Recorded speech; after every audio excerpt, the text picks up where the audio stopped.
Pabor ang isang senador na magsagawa ng executive session kay dismissed Mayor Alice Go kung may isisiwalat siyang detalye kaugnay sa iligal na pogo sa bansa. Nakatutok si Von Aquino. Sa nakaraang pagdinig ng Senado, hindi pinagbigyan ng ilang senador ang hiling na executive session ni dismissed Mayor Alice Go. Sabi ngayon ni Senate Deputy Majority Leader J.V. Ejercito, papabor siya na executive session kung isisiwalat ni Guo ang mga nalalaman nito sa operasyon ng iligal na pogo sa bansa. Tingin kasi niya isa lamang pawn si Guo ng mas malaking web ng international syndicate. Kung sakaling executive session, siguro bigay natin para malaman natin, para maituro kung sino talaga yung mga big bosses sa likuran nitong illegal na pogo. Nais din daw malaman ni Ejercito kung sino ang mga tumulong kay Guo na makapasok sa politika. Para anya maiwasang maulit ang pagpasok ng isang Chinese national sa gobyerno. Baka mamaya talagang pait siya.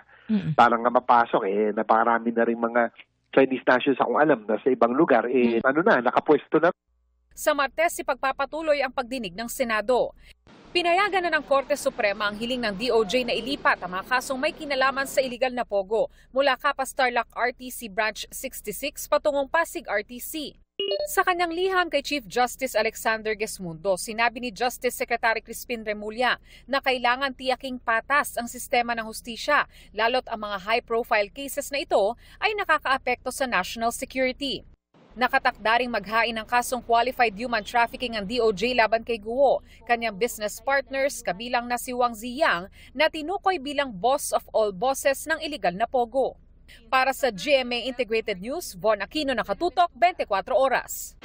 Mga kapuso, patuloy na tumutok sa mga balita, mag-subscribe sa GMA Integrated News sa YouTube. Sa mga kapuso abroad, samahan niyo kami sa GMA Pinoy TV at www.gmanews.tv.